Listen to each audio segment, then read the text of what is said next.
research and your scholarship, you're looking at visionary experience and how it is manifested through history. And I suppose one might say that throughout history, great visionaries have been accused of being mad. They have. There have been many who have been actually insane, and many who give that appearance, and yet who actually were tremendously creative and were the creators of new cultural thrusts. So it seems that in times of culture change, that's when the visionaries come up, and they have a task to do in that case. It seems as if we're almost always in some form of culture change or another. We are, but then there's a different degree of it. A rapid, acute culture change is the result of either foreign invasion or new conditions within the culture that necessitate a whole re-examination of the basic values and the basic outlook, the worldview. So that's a much more cataclysmic kind of change, and during such times, the visionaries, well, you could say first that the collective psyche is stirred. Yes. And visionaries are those people who experience it more vividly and are more articulate. What would be an example of one such person? Well, there are certainly many, but one right nearby here in eastern California was one 100 years ago, the originator of the ghost dance. Now, this was a time when the Native Americans were getting very discouraged and looking for some hope. And he was out on a mountainside one time in a storm and saw the whole earth roll up like a ball, like a carpet, and also saw it cleave apart so that the known earth went down inside this cleft. For 3 days there was no familiar earth.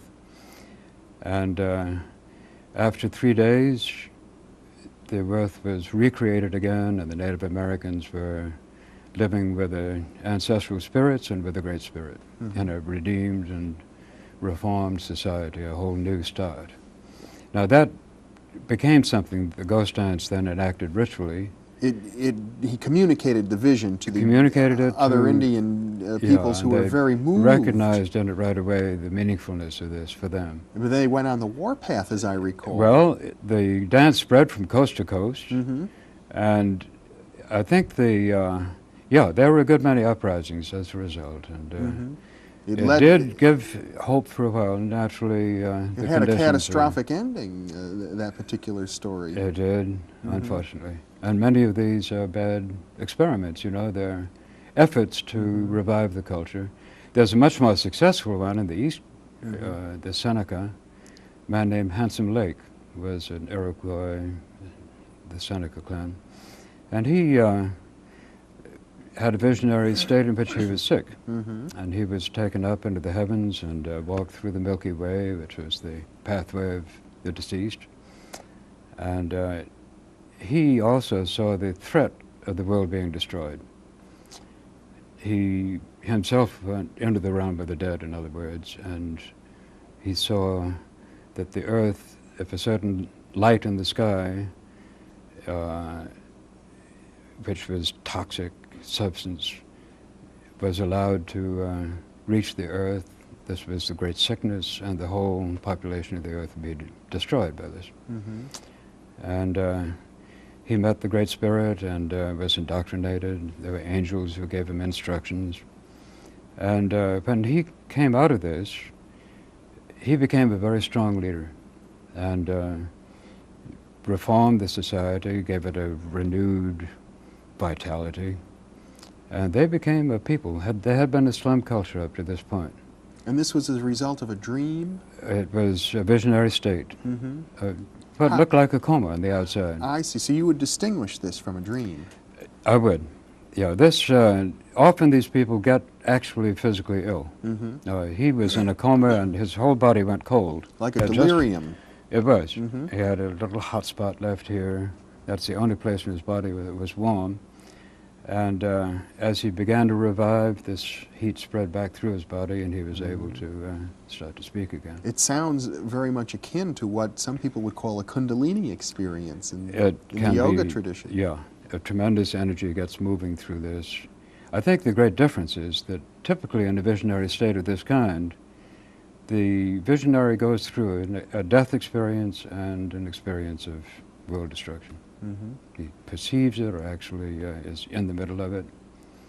And it's that seems to indicate the basic reorganization of himself and of his culture both. Mm-hmm.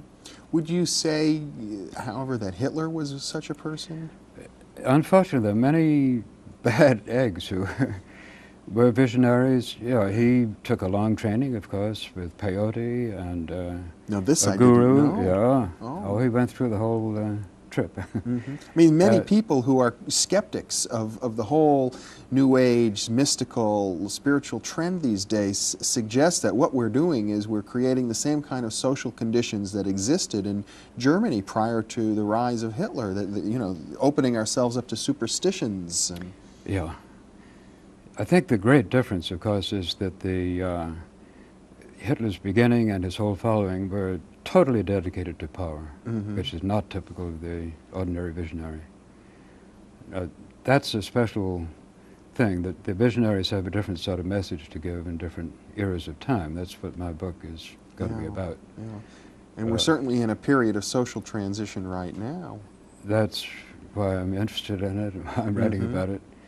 And I'm particularly worried as to what we do with our visionaries. You know, are we clapping them all away in places where they're shut up, in hospitals or clinics, or medicating them, or recommending they go into therapy and get over this mm-hmm. state? I mean, even the Indian leader who came up with the ghost dance vision and led to the disaster for his people, he was in touch with a certain social reality at the time, which needed to be culture. Expressed in some way. I guess there are those who seem to feel that we must face the problems around us rationally. We must not retreat into the subconscious, into visionary experience, into escapism. And you seem to be saying just the opposite. For the reason that while the humanistic kind of rational thinking of thinking out a good program for society and good reforms and good policies, that comes from the top of the head. And what fails to happen then is the stirring up of the motivations. In order for a real change to occur, there has to be a deeply motivated population. Mm-hmm. And that means that the deep psyche has to be involved. Yes. It's there that the creative ideas come from, in very symbolic terms at first, just images. Mm-hmm. But they have a lot of energy in them and a lot of persuasiveness, and when people hear a visionary leader when it's time for one of these revolutionary changes, there is a sort of mass movement that sweeps through a population and an enthusiasm.